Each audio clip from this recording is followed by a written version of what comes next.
Welcome back to Phoenix Radio, brought to you by Giovannino JF Navarra & Co, Tony Murphy and the team at Merck Capital, S&J Couture Candles in Balmain, and of course Visy Dior Hotel located at 1 Columbia Court, Bella Vista. My name is Katrina and I'm here with Giovannino. Actually, I thought you were going to say Northwest or Walking Hills, but thank you, Bella Vista. Yeah, Bella Vista. I changed it. Did you like that? I love it. Thank you so much. At least someone listens to me sometimes. How exciting. I know. How exciting. It's been really exciting the last week and a half. I know. And the food is... exciting. It's really, there's good things coming, I feel like. Yeah, it is, actually. And what's interesting, it's a funny time of year. It's actually Ash Wednesday today. Ash Wednesday is that you, 40 days before Easter, you have to start fasting. And how can we fast when we have a magnificent international chef that's come all the way from Italy? I know. Chef Carlo. How are you, Carlo? Come stay. All good, and you guys? Thank you very much, Carlo. Katrina, you've seen him in action. So we're talking about a man that he understands food, lives for food. He's a brilliant family man, a wonderful father, a brilliant husband, and a wonderful provider. Oh, how lovely. Yeah. And a little bit of trivia for you. Just Carlo actually came to Australia in 2012. I went to Italy and I was looking for chefs to come work for me because I wanted that more of that Italian southern flavour that I could not find here. And I wanted a team of chefs to come in just to teach our Australian chefs what to do. Like Italy. Italy has, many times I get a lot of great Australian chefs to go to Italy to show them about more of an English-style Australian cuisine, which is interesting. So when I went over there, one person travelled all the way from Calabria, and I think, he came by train or plane all the way just to have a job interview. Oh, that's so nice. Dedication. Dedication came. He really wanted to come to Australia, and I remember he came for the interview, and we interviewed the gentleman. I still vaguely remember the interview because there were so many people showing up for that interview that day, and Carlo was one of the people that actually got the position, and he was from Calabria. So it was interesting because I was looking predominantly from all the Sicilians. Because Sicilians are more predominantly, I hope I can pronounce that, we're based on a Sicilian vegetarian style diet. Yeah. We do eat meat, but very rarely, so we love our food. Where Calabria, they're a little bit more different. They're a little bit of a mixture of both. And so he came down and he came to Australia, and I can honestly say this wonderful man not only worked very hard for me for many years, enjoyed working hard, did other jobs on the side. Between 2013 to beginning I think 2020, he actually bought his first house with no help from his family, from anybody. He did him and his beautiful wife did it together. Just hard work. And had a baby, and they even flew back to Italy twice to get married, which I thought was really nice. Oh, that's so nice. So the Australian dream can be achieved if a bit of sacrifice, but he didn't see the sacrifice. He actually enjoyed what he did. Now put that aside. Now. Chef's journey, the new beginning. Now, if anyone can see us on camera, Katrina does essays upon essays. I always say, can you just come with 10 questions? She comes up with like 55,000. Okay. Hope we can get through at least 2% of it. No, I'm joking. Thank you, Katrina. You are an inspiration. Thank you. Now, chef's journey and new beginnings. Carlo, personal journey. Yeah. I think it's exciting as well to hear your, because obviously you come from so much experience and you've been working for John in multiple areas. It's interesting to hear your side of why you wanted to become a chef and if you had any defining moments within your culinary career. I started to work in the kitchen when I was really young. Actually, I started when I was... Carlo, a little bit closer to the microphone. Actually, when I was 14 years old, I started working in the kitchen, and first start like 1 day, 2 days per week, until a certain moment of my life, I decided to start this career because I really love it. I have this love for food, and I love to make the people happy through the food. That's my main things, and that's the moment I think I decided to follow this career. And Carlo, transition to a new hotel. Yeah, what attracted you to this obviously new opportunity? We're lucky to have you, but what inspired you to face a new challenge? Actually, I take this opportunity as a new challenge to demonstrate the love for the food to different type of clients, and through breakfast, through the restaurant, through all the opportunity this hotel offer me. I like what you did with the breakfast, by the way. Thank you. I'm really excited to see poached eggs in the morning. It's so good, honestly. The level And the toasty section. I don't know. I've been working in hospitality for a while. I've never seen like a toasty section like that. So that's really interesting and fun. The people love it. That's the main things for me. Like, because I love the food, and you can see even from my shape. Oh, don't say that. I try to offer to my clients what I love, and good food is what I love. I offer good food. Wow, I love food. Well, with this show, we're going to bring Monica next week to do an interview to show you how we can do what's what she's saying, that the healthier version of everything. Yeah. Oh, yeah, like all I remember is the healthy garlic sauce. Okay, fair enough. Now, Carlo, adapting to a new environment. Yeah, so obviously, what challenges have you faced so far when you've come into the Visy Dior hotel, and what do you see for the near future? I don't see any big challenge at the moment. I didn't face any big challenge. Like, I think all the staff is really friendly with me, and I like the place. I love the place. Like, every corner I look of this place, I dream for something, some project, and this is what I feel for the future. Like, dreaming for a new project in this place that offer a lot of opportunity.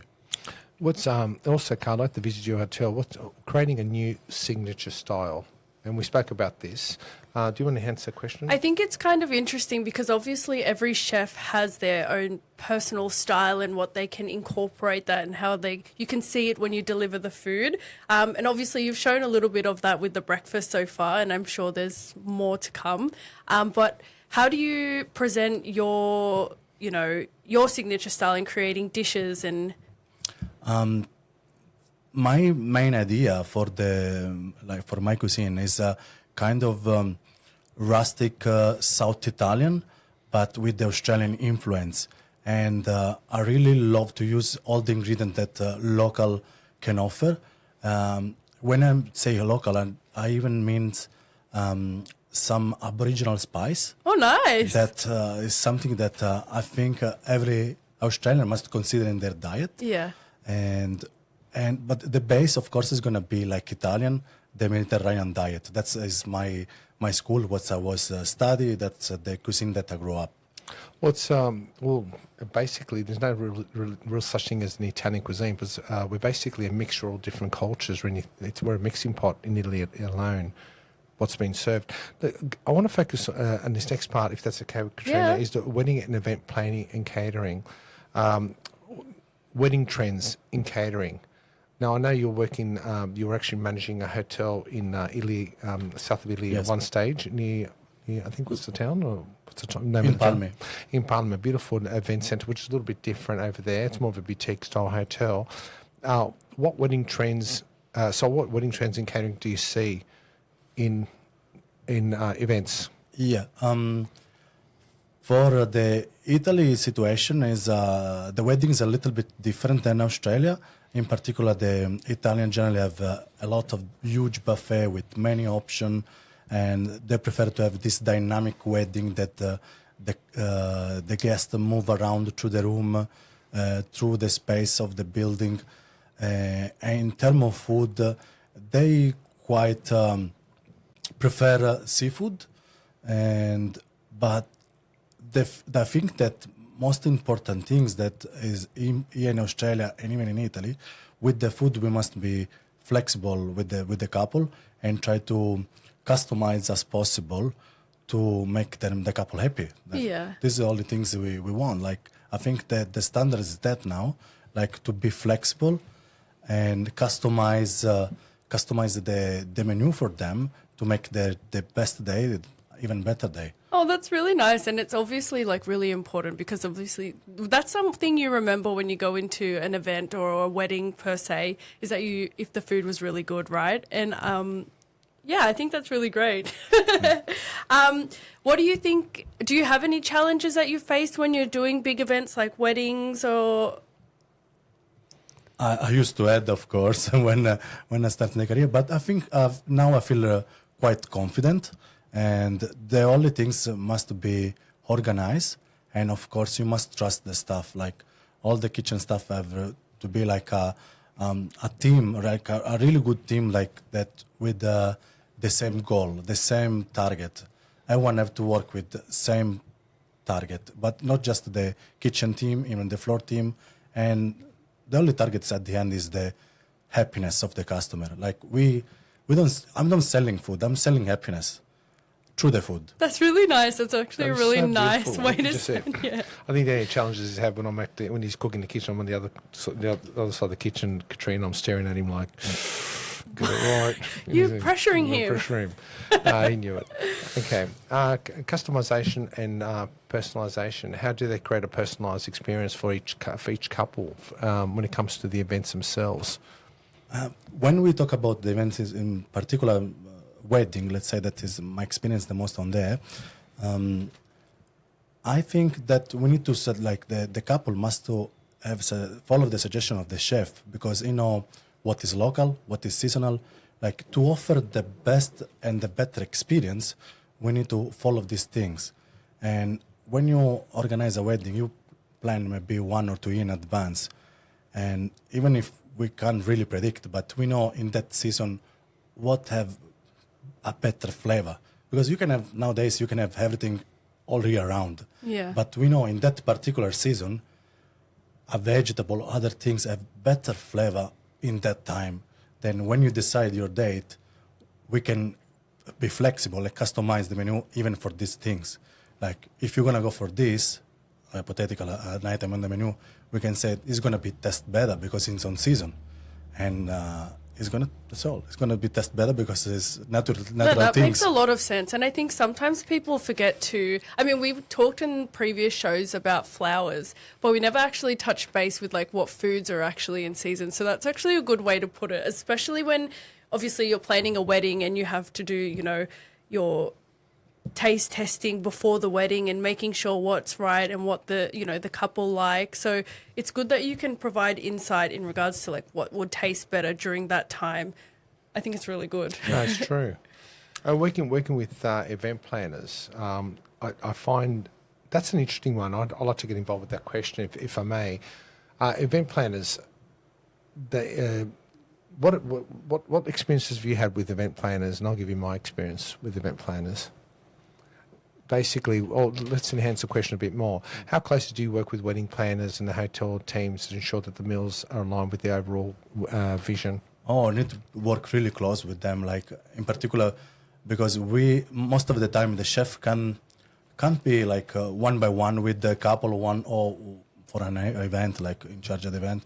Then we need to pass our message through the sales team or the coordinator team in the way to offer the best option to the clients.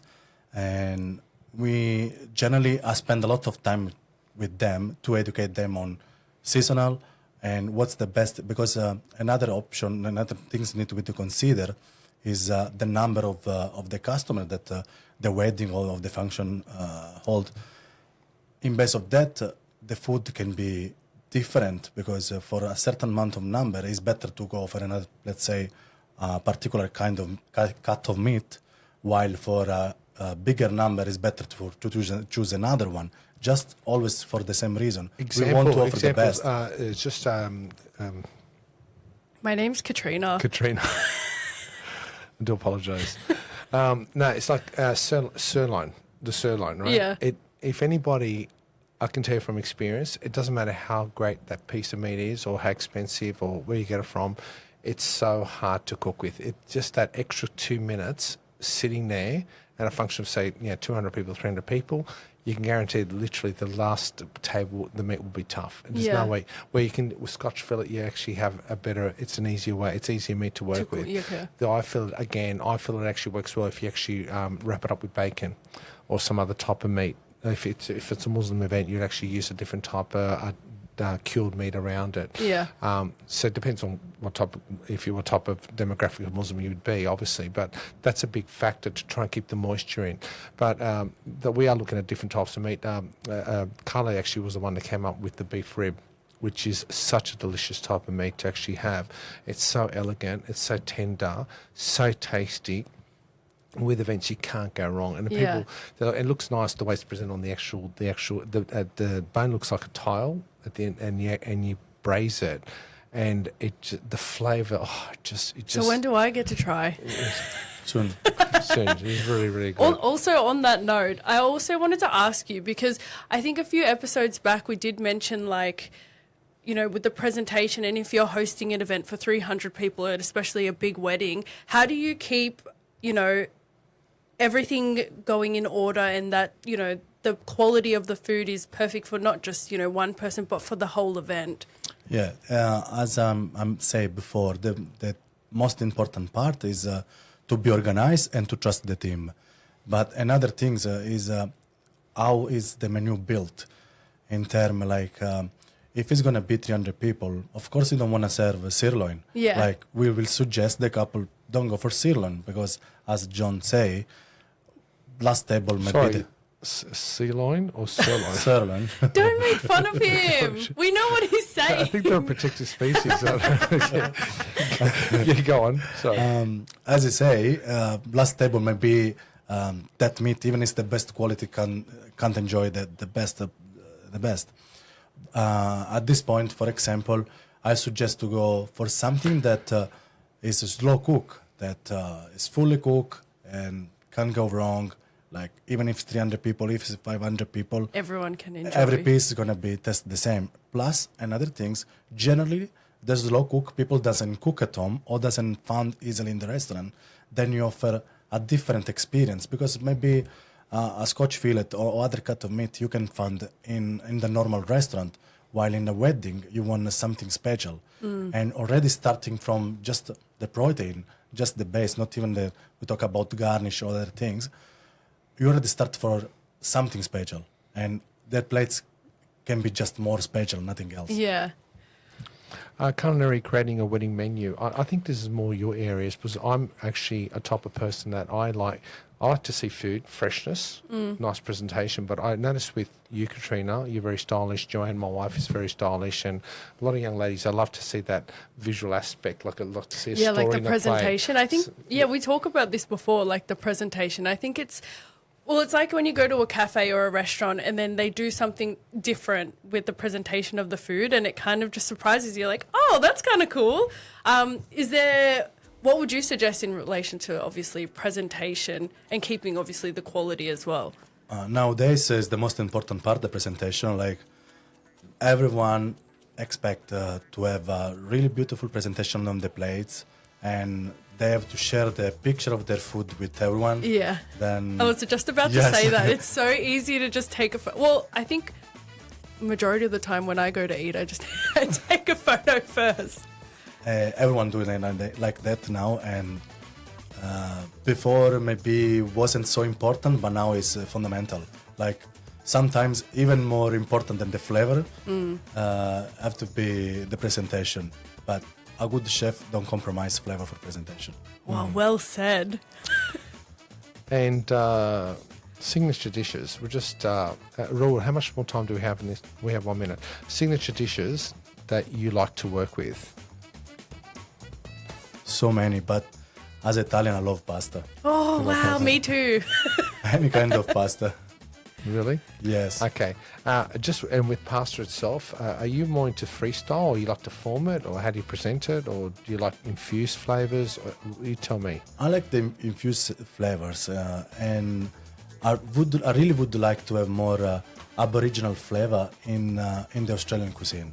I think it's something that's missing, and the Australian chef still doesn't realize how much potential is in the Aboriginal cuisine, in the Aboriginal product. Just quick, is tarragon in Aboriginal herb? No, not tarragon, but let's say wattle seed. That is something that tastes coffee, nuts, and chocolate in the same things. Oh, that's interesting. Carlo, you're amazing.